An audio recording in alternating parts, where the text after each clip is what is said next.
नमस्कार। उत्तराखंडी निवेदिता चैनल में आप सबका हार्दिक स्वागत और अभिनंदन।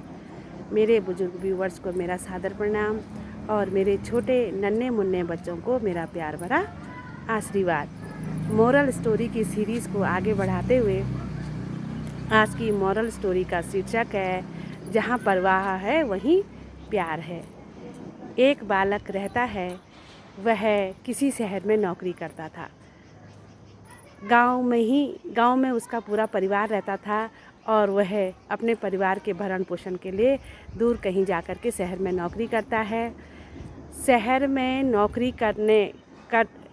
करना अपने जीवन यापन के लिए वो इस काम को करता था, परिवार से दूर रहता था और 5-6 महीने बाद फिर अपने परिवार के पास जाता, कुछ दिन परिवार के पास रहता और फिर पुनः परिवार के भरण पोषण के लिए अपनी आवश्यकताओं को पूरा करने के लिए फिर शहर में आता, शहर में नौकरी करता। ये सिलसिला उसके जीवन का चलता है। इस बार काफ़ी लंबा समय हो गया, 5-6 महीने की जगह 7-8 महीने हो गए, 8-9 महीने हो गए और उसको छुट्टी नहीं मिली। 9 या 10 महीने बाद जब उसको छुट्टी मिलती है तो वह गांव जाता है।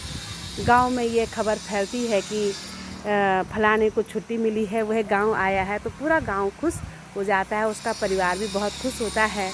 माँ जब यह सुनती है कि मेरा बेटा घर आ गया है तो माँ खुशी से फूले नहीं समाती है। बच्चा घर आता है, जैसे ही घर के अपने आंगन में पहुँचता है, अपने चौक में पहुँचता है तो अपनी माँ को मिठाई का डिब्बा दे करके कहता है कि लो माँ, यह मिठाई खा लो। वो मिठाई थी बर्फ़ी। माँ ने बर्फ़ी नहीं खाई थी। ग्रामीण परिवेश होता ही ऐसा है कि कई सारी चीज़ें हम लोग नहीं खाते हैं, नहीं देख पाते, नहीं चख पाते उसका स्वाद। वो बर्फ़ी ऐसी थी कि उसमें ड्राई फ्रूट्स की मात्रा बहुत अधिक थी, बहुत महंगी मिठाई थी। उसको इस तरह से बनाया था कि उस तरह की बर्फ़ी माँ ने नहीं खाई थी। माँ कहती है, माँ बर्फ़ी को देखती है और कहती है कि यह क्या है? तो बेटा कहता है कि यह बर्फ़ी है और ये पूरे ड्राई फ्रूट से बनी हुई है, इसमें ड्राई फ्रूट्स की मात्रा अधिक है, आप इसे खाइए। माँ कहती है कि बेटा ये तो कितने की है? माँ का स्वभाव ही होता है छोटी छोटी बातों पे चिंता करना। माँ कहती है कि बेटा ये बर्फ़ी कितने की है? तो बेटा कहता है कि माँ यह 350 रुपये किलो है। माँ की आंखें खुली की खुली रह जाती हैं कि बेटा तू इतनी महंगी बर्फ़ी हमारे लिए क्यों लेके आया? लेकिन बेटा कहता है कि माँ आप खाइए, आपको यह खानी चाहिए, ये बहुत अच्छी होती है, आप इसको चखिए। माँ बेटे को डांटती है कि तू क्यों लेके आया, इसकी क्या ज़रूरत थी? देख कितना कमज़ोर हो गया है, अपना ध्यान नहीं रखता है। और फिर कहीं अंदर से माँ को खुशी भी थी कि मेरा बेटा मेरे लिए कुछ लेके आया है, ऐसी चीज़ लेके आया है कि जो हमने आज तक नहीं खाई है, जो आज तक नहीं चखी है। माँ उस डिब्बे को खोलती है और सभी में थोड़ा थोड़ा बांट करके सभी लोग खा लेते हैं। रात होती है, पति फिर अपनी पत्नी के पास आता है, कहता है अपनी पत्नी को वह एक डिब्बा देते हुए कहता है कि लो इसे खोलो। पत्नी डिब्बा खोलती है, उसमें 4 पीस चॉकलेट के थे। पत्नी ने भी चॉकलेट नहीं देखी थी। पत्नी कहती है कि यह क्या है? पति कहता है कि यह चॉकलेट है और शायद ही तुमने इसको खाया होगा। ठीक। पत्नी फिर कहती है कि कितने रुपए किलो है, कितने रुपए का मिलता है यह? क्योंकि वो 4 ही पीस थे तो कहती है तो कम है। तो पति कहता है कि ये केवल तुम्हारे लिए है, औरों के लिए मैं बर्फ़ी लाया था तो सबने खा ली, केवल तुम्हारे लिए, तुमने इसको खाना है। पत्नी पति की तरफ देखती है, कहती है कितने रुपए किलो मिलती है? तो पति कहता है कि यह 800 रुपये किलो थी और मैं केवल तुम्हारे लिए ये 4 पीस ही लेके आया हूँ, तुम इसको खाओ, इसका स्वाद लो। पत्नी ने भी जीवन में कभी चॉकलेट नहीं खाई थी। पत्नी पति को कहती है कि आपकी माँ के लिए आप जब ये बर्फ़ी ले आए थे, हम सब ने वो खा ली थी, तो इसकी ज़रूरत मुझे नहीं थी। ठीक है, आप लाए हैं तो हम सुबह इसको खाएंगे, सुबह जब उठेंगे सारे लोग तो हम इसको बांट के सब खाएंगे। पति नाराज़ होता है। पति कहता है कि मैं ये केवल और केवल तुम्हारे लिए लेके आया हूँ। पत्नी कहती है कि आप कैसे बेटे हैं?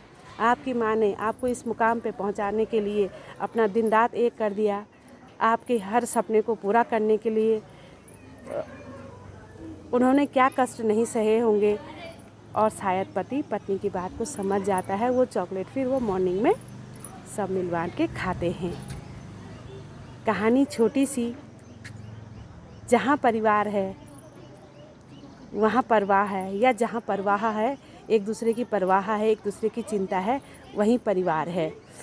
जो ये हमारी न्यू जनरेशन है, बाहर जॉब जो करते हैं, नौकरी करते हैं, बाहर जो भी अच्छी चीज़ें उनको, अब जॉब के लिए बच्चा गांव घर से दूर जाता है तो कुछ ना कुछ उसको वहाँ अच्छा ज़रूर मिलता होगा।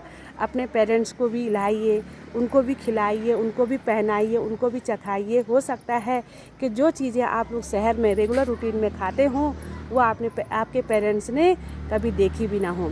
और यदि आप उनको लाएंगे, खिलाएंगे, चखाएंगे, दिखाएंगे तो अवश्य ही उनका मन खुश होगा।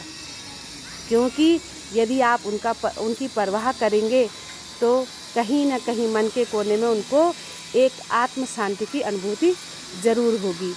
इन्हीं शब्दों के साथ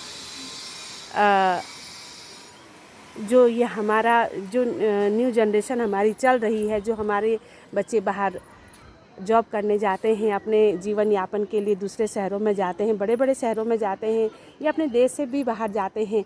आप कहीं भी रहें, कोई बहुत बड़ी बात नहीं है। आपने जॉब करने के लिए, अपने जीवन यापन करने के लिए, अपने सपनों को पूरा करने के लिए बाहर जाना है, लेकिन एक बारी एक कदम अपने घर गांव की ओर, अपने पेरेंट्स की ओर, अपने बुज़ुर्गों की ओर ज़रूर लौट के आइए। क्योंकि उनको बड़ी खुशी होती है जब उनके बच्चे घर को आते हैं, उनके पास को आते हैं, उनकी किसी चीज़ को तवज्जो देते हैं, उनकी किसी बात को मानते हैं। इन्हीं शब्दों के साथ मॉरल स्टोरी सीरीज़ की यह श्रृंखला यदि आपको पसंद आती है, यदि आपको कहानियों में कुछ 1-8% भी अच्छा लगता है, तो आप इन कहानियों को अपने बच्चों के साथ, अपने बुज़ुर्गों के साथ, अपने यार दोस्त मित्रों के साथ ज़रूर शेयर करें। चैनल को सब्सक्राइब करें, लाइक करें। इन्हीं शब्दों के साथ स्वस्थ रहिए, मस्त रहिए और अपने अपने जीवन में व्यस्त रहिए। कीजिए कुछ ऐसा अपने जीवन में कि हर कोई करना चाहे आप जैसा। Thank you.